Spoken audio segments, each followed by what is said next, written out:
Halo teman berceritaku, ada yang pernah bayangin hidup di sekitaran wilayah kerajaan? Satu tempat ini termasuk lokasi yang terlupakan untuk menjadi salah satu destinasi wisata religi. Padahal di sini banyak banget cerita tentang penyebaran agama Islam khususnya di wilayah Jawa Timur. Lokasi ini adalah Giri Kedaton. Giri Kedaton Gresik tempat yang syarat dengan sejarah keagamaan. Melalui pesantren dan masjid, Ainul Yakin atau Sunan Giri menjadikan tempat ini sebagai pusat penyebaran agama Islam. Penasaran kan bagaimana kondisinya sekarang? Semuanya, pagi yang cerah ini kita sedang berada di kota Gresik. Kembali lagi di channel Bercerita Sejarah. Saat ini kita akan sedikit bergeser, yang awalnya dari Surabaya.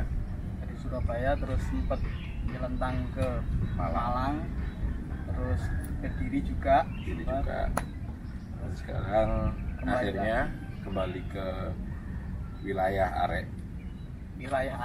Sebelumnya memang Cah. Arek di Kota Gresik. Jadi ternyata di Kota Gresik ini ada satu situs ya. Satu situs yang sudah ada sejak tahun 1468.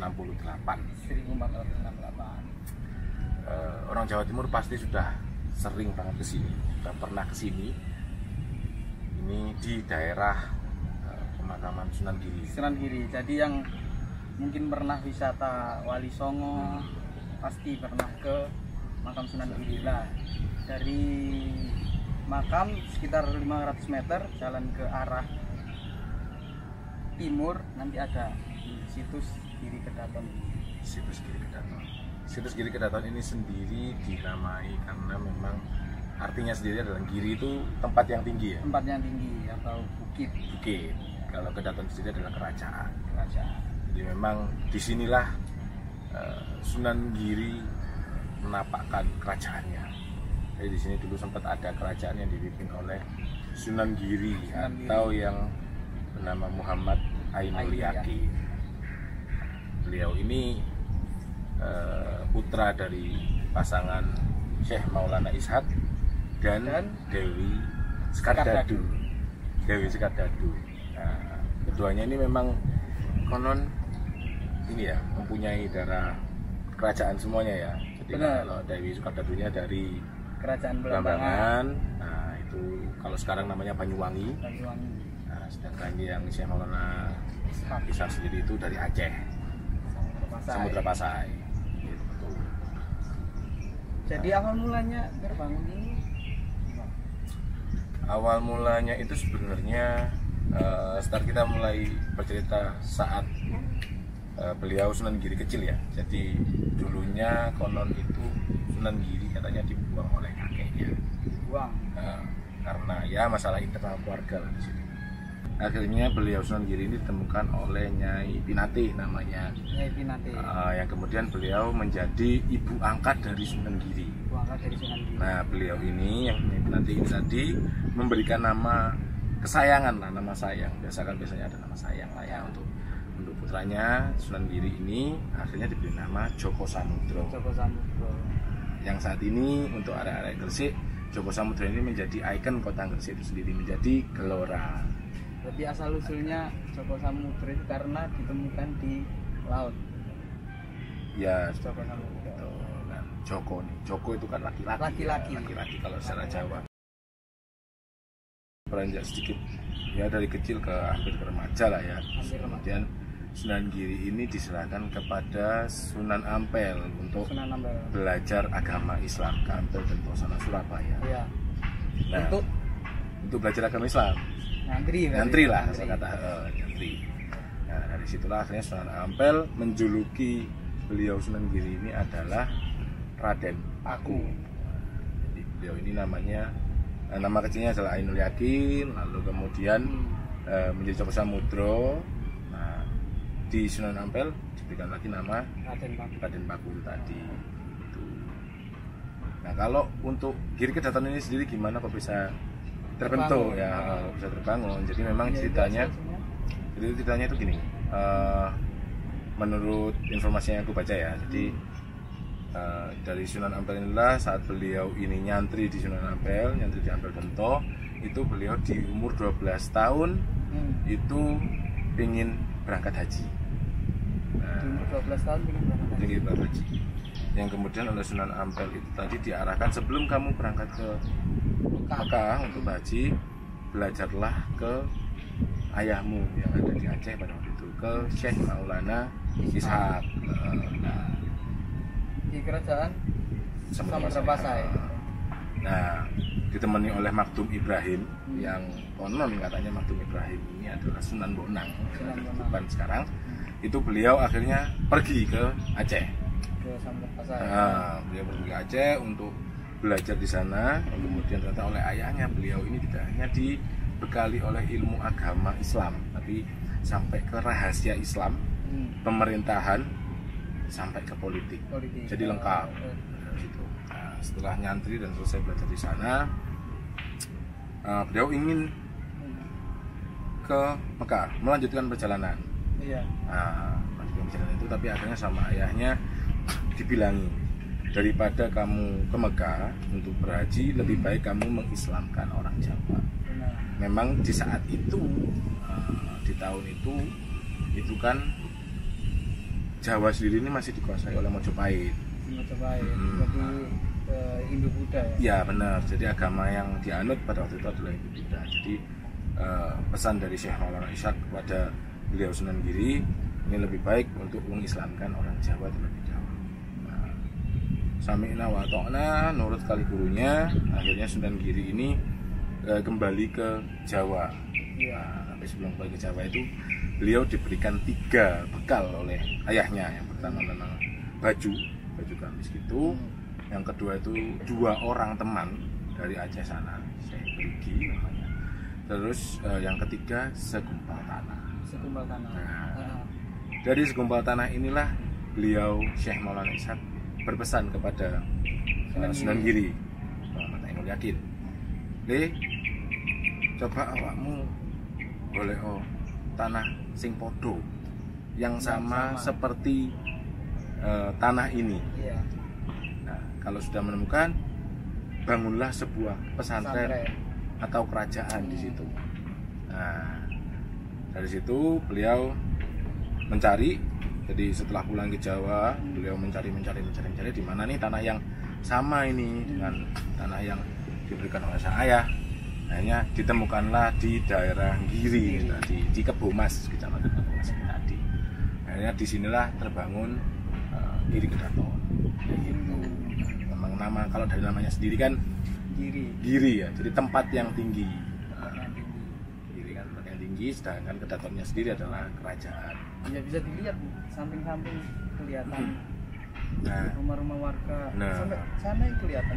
Nah, uniknya kalau untuk saat ini sekarang, dulu mungkin ya, kita bisa bilang di sini adalah kerajaan yang sangat besar lah di sini. Cuma saat ini kita bisa melihat kalau kita masuk ke daerah Giri Kedaton, mulai dari jalan raya sampai ke atas, itu kanan kiri sudah dibatasi oleh rumah penduduk. Nah, sebenarnya lagi sih dulu katanya beliau Sunan Giri ini untuk menyebarkan agama Islam, untuk memperluas ininya ya, kerajaannya, untuk memperbanyak santrinya itu bahkan sampai tidak sampai mengeluarkan darah ya katanya ya. Benar.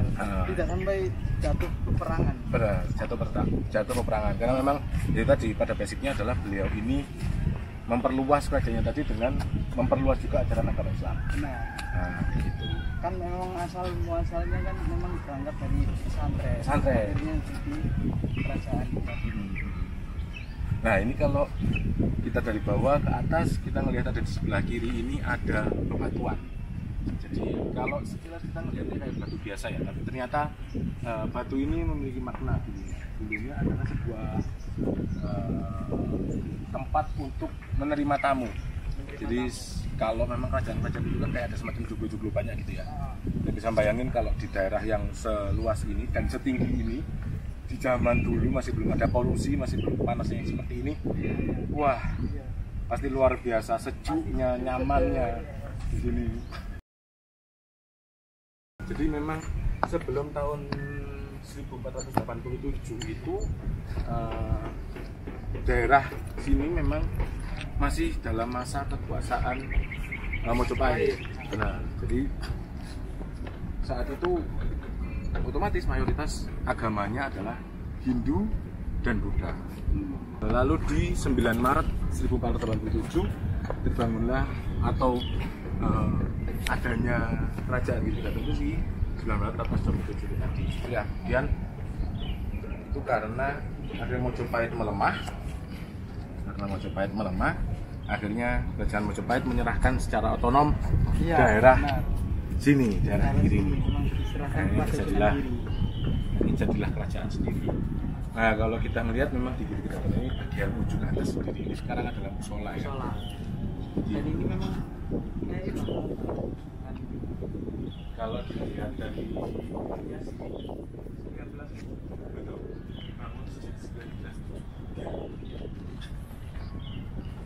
nah, Santen Guru Malang. Maret pas sama banget ya sama kayak 9 Maret ya, 9 Maret. Ini di tahun 1903. Jadi kalian bisa bayangin kalau ini dulunya itu adalah sebuah ya istana kerajaan lah. Istana kerajaan. Istana kerajaan. Nah, ada yang unik juga nih. Jadi kalau kita berada di atas ini kita bisa lihat semuanya. Di daerah sini ini kita bisa melihat full pepohonan mengkudu. Iya. Banyak pepohonan mengkudu. Apalagi di tempat yang kita berdiri tadi, kecium banget ini bau mengkudunya. Jadi memang mitosnya adalah dulu di sini ini, di daerah Keraton Giri ini itu penuh dengan buah mengkudu yang tidak memiliki biji. Dan katanya juga buah mengkudu itu tadi itu tidak bisa tumbuh di daerah selain Giri Kedaton. Nah, jadi memang khasiatnya katanya itu untuk menyembuhkan banyak penyakit. Nah, kita sekarang coba ke bawah ya, ke tempat wudhunya para santri.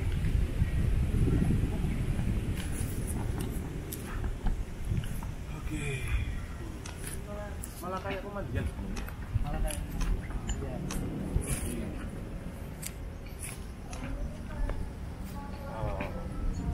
jadi kita bisa bayangin ya.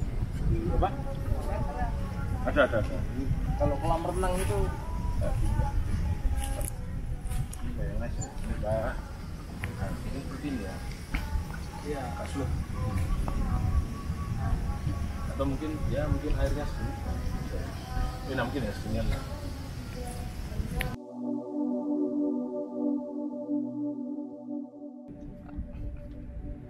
oke. Alhamdulillah. Ya. Kita explore di wilayah Gresik, di Giri Kedaton. Itu dia tadi sekelumit cerita tentang Giri Kedaton. Gitu. Sehingga saat kita datang ke sini memang gersang ya, Mas. Gersang. Kalau musim hujan hijau. Lebih bagus, lebih hijau. Jadi memang di daerah Giri Kedaton ini untuk saat kita datang ke sini memang masih sepi orang ya. Jadi ya harapannya ke depan sih bisa lebih ramai ya, menjadi destinasi wisata yang mungkin bisa disatu paketkan dengan daerah pemakaman Sunan Giri gitu. Jadi kalau kita melihat potensinya, soalnya ya view sebagus ini ya, ada kotanya, ada sendangnya di sana, lalu juga ada pelabuhannya di sana. Jadi aku bayangin kalau misalnya di sini memang jadi semacam kayak destinasi wisata religi, wisata ya. Wisata Napak Tilas, heritage ya, heritage di daerah Giri, mungkin itu akan menjadi lebih oke lagi sih. Ya teman-teman kalau sempat main atau ziarah di makam Sunan Giri, sempatkan ya, jangan lupa untuk datang ke Giri Kedaton. Kalian harus tahu nih tempat di mana memang Sunan Giri dulunya menempati tahtanya sebagai Raja Giri Kedaton atau Kerajaan Giri. Itu Itu aja mungkin teman-teman semuanya. Jadi jangan lupa tetap ikutin channel Bercerita Sejarah. Setelah ini akan lebih banyak lagi cerita-cerita sejarah. Setelah ini akan lebih banyak lagi cerita-cerita sejarah, entah itu di Jawa Timur atau ya doakan kita bisa berkeliling Indonesia untuk menceritakan sejarah-sejarah kepada kalian. Mungkin kita sempat ke tempatnya Pak Maulana Ishak di Samudra Pasai. Amin. Semoga bisa kita ke Aceh. Jadi buat teman-teman Aceh nanti juga kalau kita pas ke sana kita bisa ngopi-ngopi, nongkrong-nongkrong. Ya, gitu dulu teman-teman. Sampai jumpa di video berikutnya. Assalamualaikum warahmatullahi wabarakatuh.